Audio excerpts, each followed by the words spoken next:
Welcome back to the Deep Dive. Today we're really getting into something fascinating, exploring that powerful link, the one between our thoughts, our inner state, and our actual physical well-being. Yeah, it's a connection that's often overlooked, isn't it? We focus so much on the physical. Exactly. And our guide for this deep dive is a really insightful conversation featuring Sister Shivani from Brahma Kumaris. A really rich source, yeah.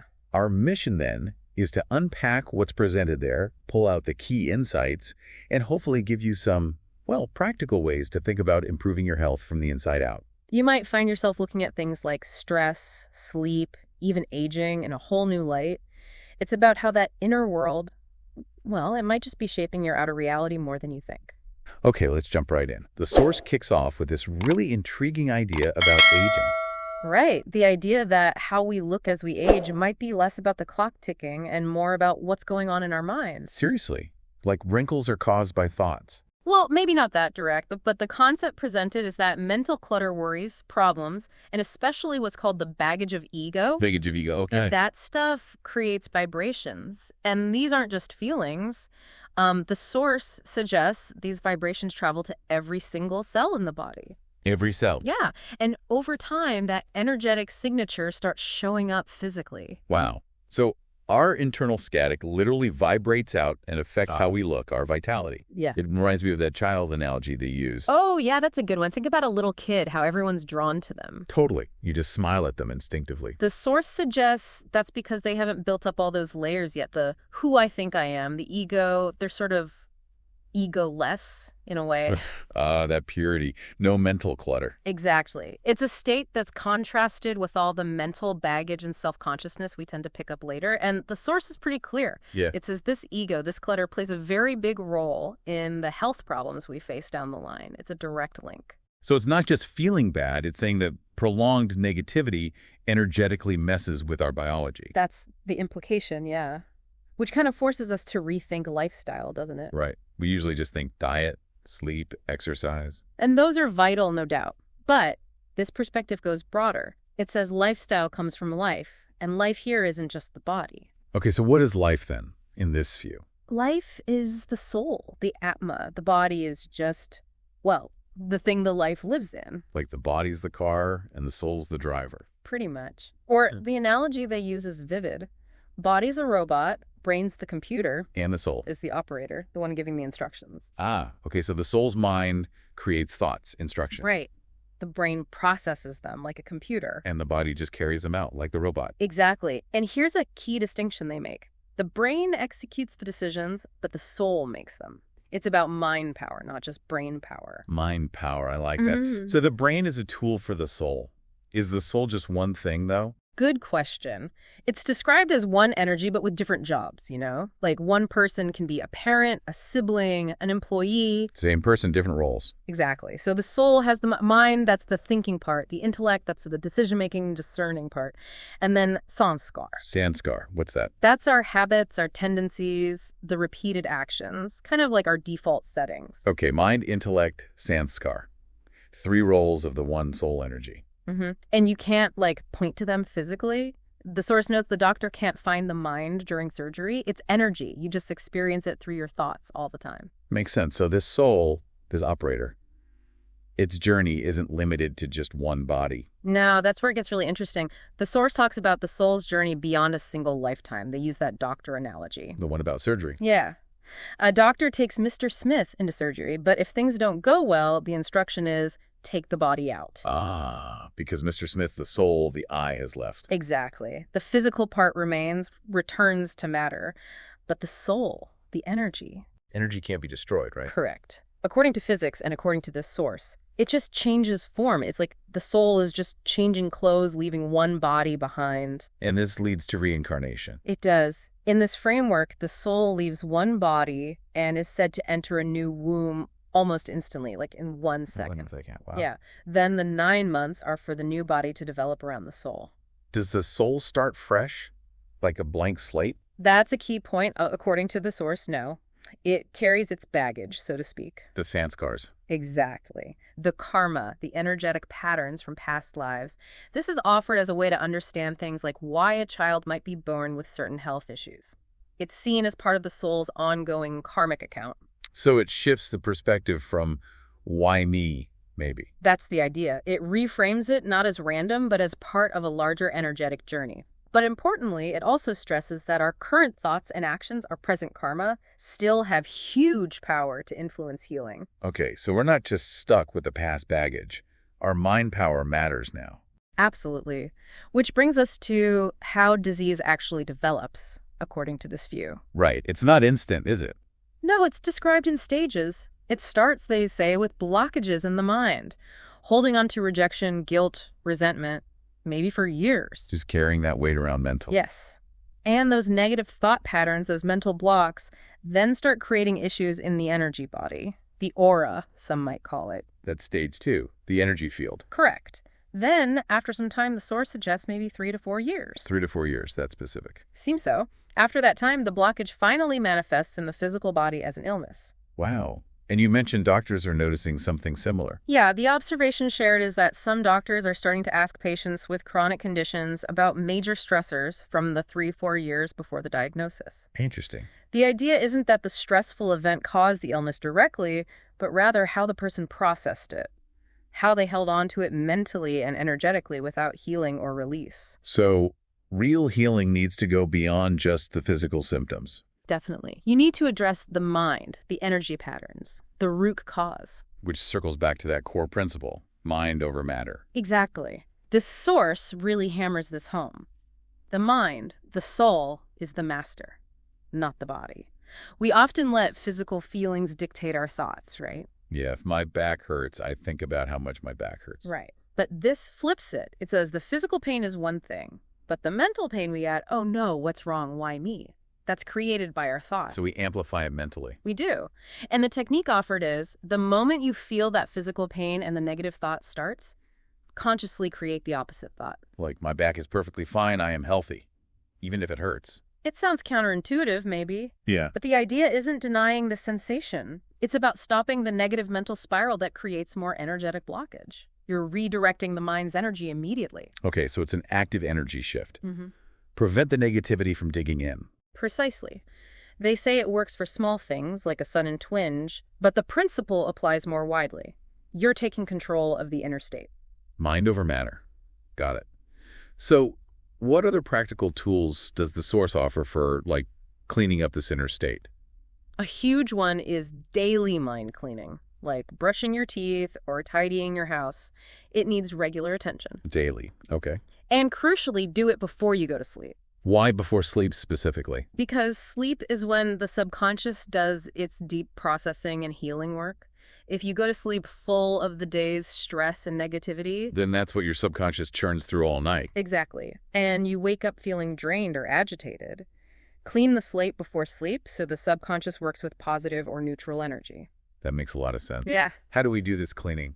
Journaling. Journaling is a great tool mentioned, but, and this is key, don't just dump the problems onto the page. Right. You need to actively write statements of forgiveness, release, letting things go, even send blessings to people you had issues with. Even if you don't quite feel it yet. The source says yes. The act of writing it starts the energetic process. It gives the subconscious the right instructions for sleep. It's like setting an intention for release. It is. Though the best way, they say, is immediate release. When something happens, deal with it internally right then.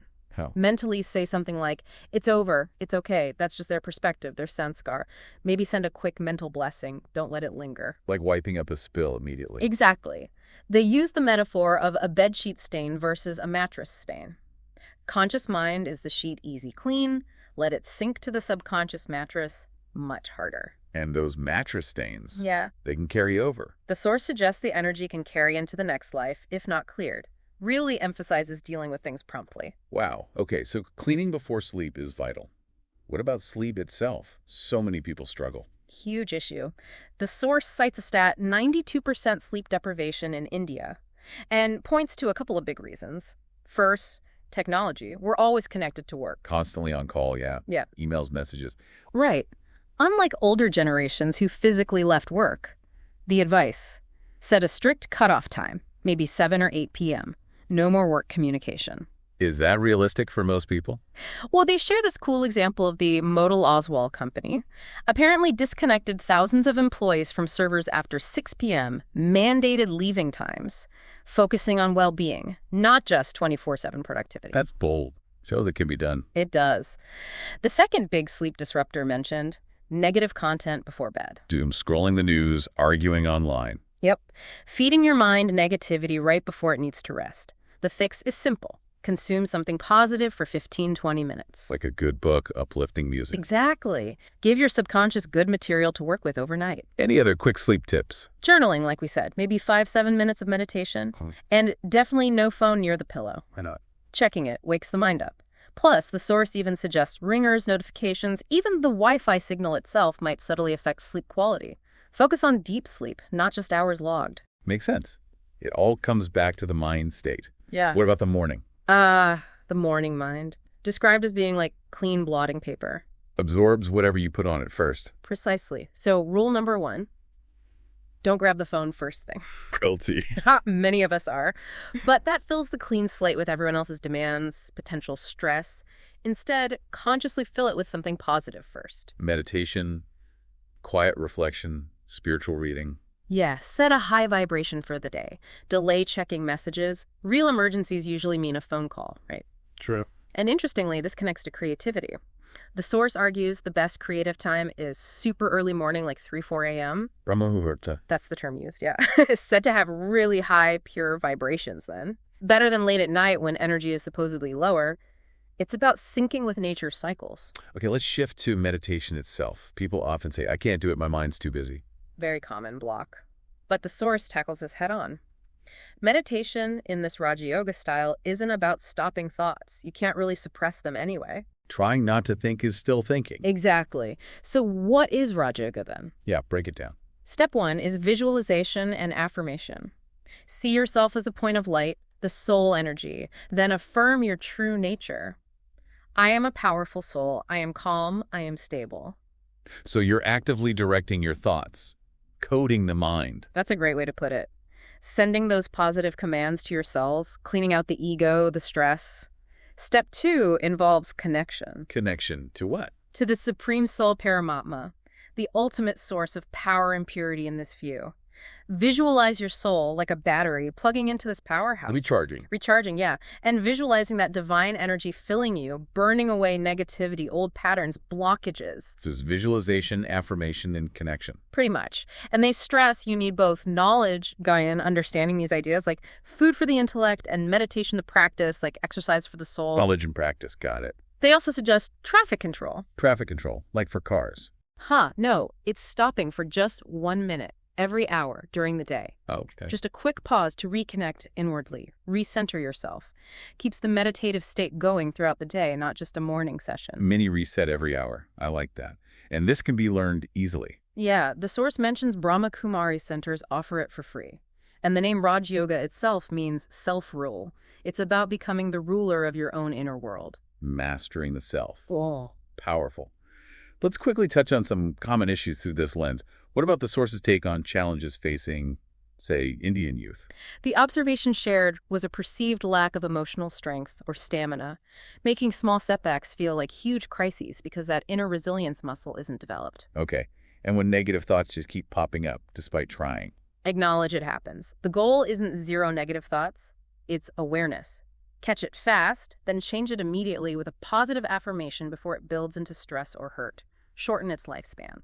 What about something serious like depression? The advice is clear. Seek medical help first for any chemical imbalance, absolutely. Yeah. But also work on the thought patterns using these mind techniques. It's a combined approach. Physical and energetic and mental. Oh. Anger, often triggered by others. Key is to stop blaming. Blaming gives your power away, makes your feelings dependent on them. Try seeing their actions as coming from their pain, their sanskars. Shift to compassion or detachment. Reclaim your choice of response. Is there a favorite affirmation mentioned? One highlighted was, I am a divine Sataka soul. Satyug, meaning the golden age. It's about aligning yourself with that higher, pure frequency rising above current challenges. And for immediate stress, like right now? Simple steps. Pause. Breathe. Remember, you are the soul, the operator, not controlled by the situation. Then instantly affirm something positive about it, like, this is for my benefit. That first response changes everything energetically.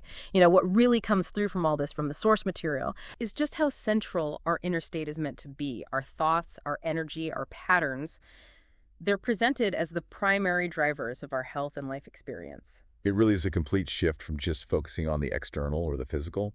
It's about becoming the master of that inner world. And the idea is that making these shifts, the daily cleaning, the conscious thought changes, that inward focus isn't just theory, it's how you actually embody mind over matter day to day. So this deep dive, drawing on Sister Shivani's insights, has really taken us deep, hasn't it?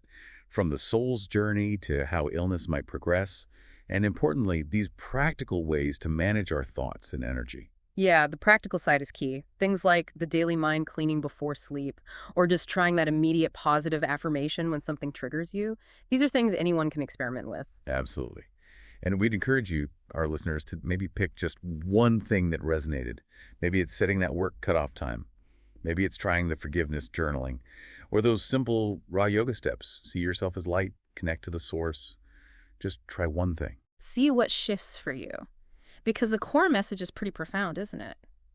The power to change your well-being, your whole experience, really starts inside, with your thoughts. It really does. So here's a final thought to leave you chewing on. If this source is right, if our individual thoughts shape our personal reality, our energy field, then what about our collective thoughts? What kind of shared reality, what kind of collective energetic environment are we all building together with a sum total of our thoughts, our feelings, our vibrations? That's a big question. It is. And what responsibility does that place on each of us, maybe, to consciously contribute positively to that subtle shared world, not just for our own sake, but for everyone's? Something to think about.